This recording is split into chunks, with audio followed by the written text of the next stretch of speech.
Welcome back to the GSMC Baseball Podcast, brought to you by the GSMC Sports Network. We have a great show for you today. First, we'll be covering the managerial hirings from this year, and what are my thoughts on them. After that, we'll be doing some power rankings for the AL and NL, and finally, we'll be finishing off with some general news around the league and what's going on around the league as well. So, before we do that, I would like to ask you to please like and follow the show. We do get a number of questions from viewers, so to ensure that your question does get read in the air, please use the link gsmcpodcast.net. It really does help the show. It really does mean a lot, so thank you so much for that.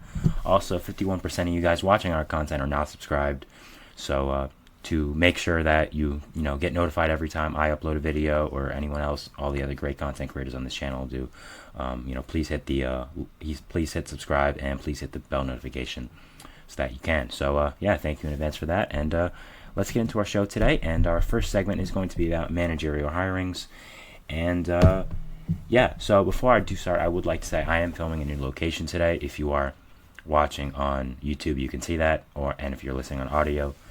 So if there are some background noise or anything like that, I do apologize. I had some problems with my regular location, but it is how it is. I had to get it out.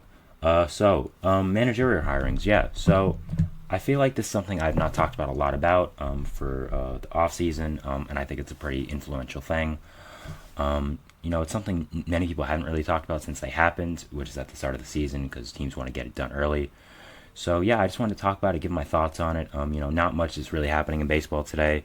There was some news the past 2 days, so I can't really complain. So just gonna talk about some managerial hirings for the first part of today, and then we'll move on. So for the first segment, let's get into it. So first, we have the Angels. The Angels hired Ron Washington as their new manager, succeeding Phil Nevin.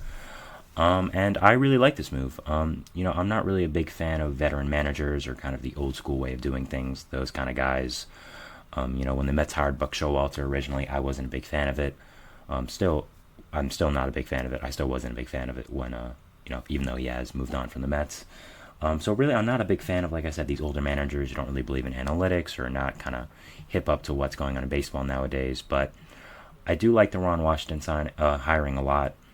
The Angels are a very young team, a really hungry team with a lot to prove after losing Ohtani in free agency, of course. And I think Ron Washington fits that a lot. He's a guy, who hasn't gotten a managerial job for a long time. I believe the last one was Texas, where, he was let go. And I think he wants to prove himself again to be a great manager. I'm not sure how much longer he's going to be in baseball because of his age. So, I think that this is kind of his last chance right now.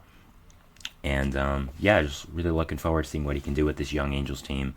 They got a lot to prove. They got a lot of young players that I think can be impactful at the major league level.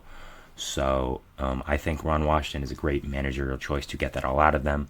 Kind of start a new identity without Ohtani. You still have Trout, you still have, Rendon, the other guys who are still really good, but losing the best player in baseball and the face of your franchise hurts a lot. So hiring a new guy like Ron Washington, I really think helps you get an identity and really helps you, become a much better team. And again, gets the young players hungry to fight for more. And I'm looking forward to seeing what he can do in the Los Angeles, and looking forward to see what the Angels can do as well after Ohtani left. Next, we're going to their AL West counterpart, and that is the Houston Astros. Now, the Houston Astros hired their bench coach, Joe Espada, to succeed Dusty Baker after he retired from being a major league manager. He did join an advisory role with the Giants, but it's not as much pressure as being the manager of an MLB team, not just any MLB team, the Astros, who are a contender every single year. So I love the move for them to hire Joe Espada. I really do. Espada was a guy I've had my eye on for a long time. I thought he was going to be the choice after they had to let go of A.J. Hinch because of the sign stealing stuff. Obviously, they didn't. They hired Baker, which I guess made sense because Dusty Baker, again, like Ron Washington, who we talked about before, is a veteran manager, a guy who knows how to weather the storm, get through tough situations, which the Astros organization was in after the sign stealing scandal. So, definitely... I definitely like, but going back to Espada now, I definitely love the move. He was a guy I've had on my radar for a long time. The Mets have been hiring managers nonstop these past few years, and he was a guy I wanted them to sign really at every single time. I love what he had done with the Astros. I love what players spoke about him. I was really surprised he hadn't gotten a managerial job until this year. I really like the move for the Astros. I also think something important with Espada is that he is bilingual, coming from Puerto Rico. And I think being bilingual now for being a manager, I don't think if you're not bilingual, it's like a deal breaker, like you're not going to be a manager. But I think nowadays with how many Latin and Hispanic players are in the league, and how much diversity there is in a dugout, I think having a multicultural manager or a guy who can speak multiple languages as well, I think that's really important and an underrated factor in this. So yeah, definitely a good signing, definitely a good move in my opinion for Espada. And yeah, I like what the Astros did here a lot. Next, we're gonna move on to the NL. We're going to be moving to the Central, and that is Pat Murphy. For the Brewers, Pat Murphy succeeded Craig Counsell after he left the team to the team we're going to talk about next, actually. So yeah, what do I think of this move? I'm not surprised by it. Pat Murphy was a guy I thought the Brewers would would promote after Craig Counsell would leave, which I expected Craig Counsell to leave. Murphy was the third base coach and bench coach, was a coach under Craig Counsell in Milwaukee. And when Craig Counsell left the team with his huge payday, Pat Murphy was the obvious candidate to step up. With the Brewers, with how much continuity you've had in that organization, and you're now losing some of that with Counsell leaving and Stearns leaving in the same year, and I think they wanted to try to maybe get that back a little bit, so they hired a guy they knew very well in Pat Murphy. I really do like the move. I think he knows the Brewers know a lot about him. He knows a lot about the Brewers organization. Just made a lot of sense after the leaving of Craig Counsell. I don't really know much about him because he hasn't had much managerial experience, if at all. So, yeah, it's interesting to see how he does with this interesting Brewers team because we don't really know what the Brewers' plan is for this year. We don't really know if they're going to be a contender, if they're going to be rebuilding, if they're doing kind of both. So, yeah, it's going to be really interesting for me to see what happens and how Pat Murphy does lead them. Next, we're going to talk about Pat Murphy, the guy Pat Murphy succeeded, and that is moving on to the Brewers' NL Central rival, the Chicago Cubs. Now, the Cubs shocked everyone this offseason when they were the ones to hire Craig Counsell. We'd heard a lot of teams, mainly the Mets, also the Guardians. We heard him going back to the Brewers potentially, some other teams as well. We heard the Astros were also connected a lot.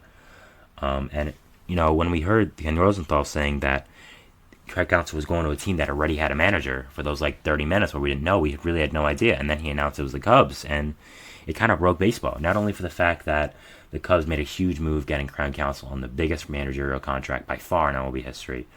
Not only are you poaching him from a division rival, you're also firing your own manager who had only had 2 seasons under his belt to get him. So it just shocked baseball. It was one of the biggest shockers of the entire offseason, if not the biggest. And but other than that, I love the move for the Cubs. I mean, simply put, Craig Counsell got that managerial contract because he is that good. Everything he does as a manager is pretty great.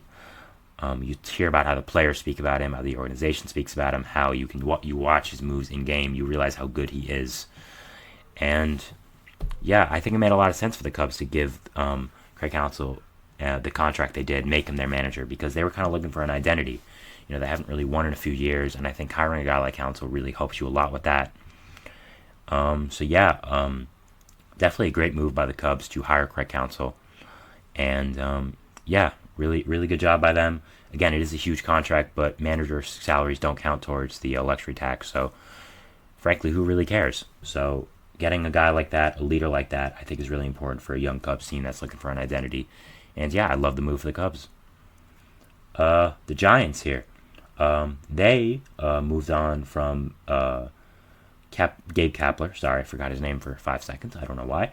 And they hired Bob Melvin. They actually poached him from their division rival Padres, but the Padres let Bob Melvin leave after there was some disagreements in the organization about some things. So it wasn't a surprise.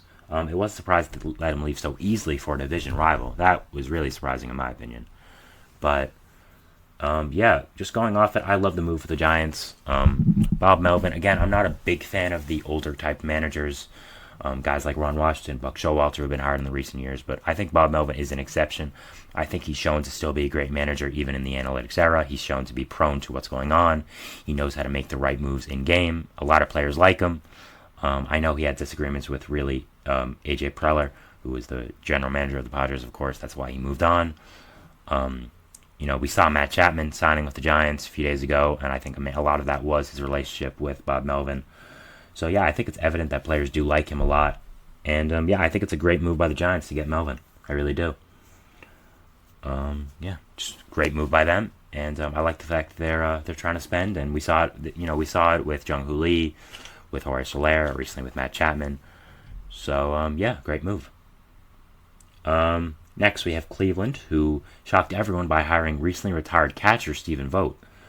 Obviously Terry Francona retired after being the Guardians manager for many, many years. Considered one of the greatest managers in MLB history, for good reason. Was very successful with them, with the Red Sox, with some other teams as well. So yeah, hard shoes to fill, but they believe in Stephen Vogt. They hired him basically off the street after having no managerial experience and just being a catcher for a long time. A lot of catchers go on to be MLB managers because they are kind of the manager of the field when you're a catcher. You're calling the pitches, you're telling everyone where to go, you're talking with the pitcher, with the game plan guys. So it makes sense that it would be a catcher of anyone. But frankly put, I love the move for the Guardians. I think it's a big risk, but at the same time, I believe in Vogt. He's younger, so he has a lot of room to grow. He's not going to be great first year, but when he grows, I think he'll be really good. Because he is younger, he has a lot of potential to grow, to become a great manager in itself, even if he's not great, like I said, the first year. So yeah, I'm really looking forward to see what Stephen Vogt can do, and how he does end up being as the manager of the Guardians. Again, a big risk taken by Cleveland, but I think it can be really impactful, and if he does develop the right way and the way that Cleveland expects him to. Finally, we're almost at the end here. We're going on to my Mets, and they hired Carlos Mendoza after an interesting offseason. So, yeah, for a long time, I thought a lot of people were pretty convinced that Craig Counsell was going to the Mets. They needed a manager. They spend money. Craig Counsell wanted a lot of money, and also they hired the Brewers' president of baseball operations to be their president of baseball operations. So, it only made sense to poach another guy from the Brewers in their manager. But instead, they focused on Carlos Mendoza and what he can bring to the table. So, Mendoza was the bench coach for the Yankees for the past few years under Aaron Boone. Got rave reviews by a lot of people within the Yankees organization, around baseball, within the players. We're seeing that, with the Mets signing two notable Yankees in Harrison Bader and Lou Severino. I don't think they would have signed here if they disliked Mendoza. So yeah, I like the move. Everything he said so far has been really good. Again, going back to my bilingual point, I do like the fact that he can speak both Spanish and English.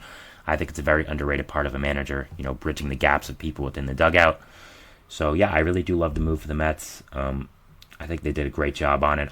He is a first-year manager, which is kind of rough to be your first-year manager in New York City, of course.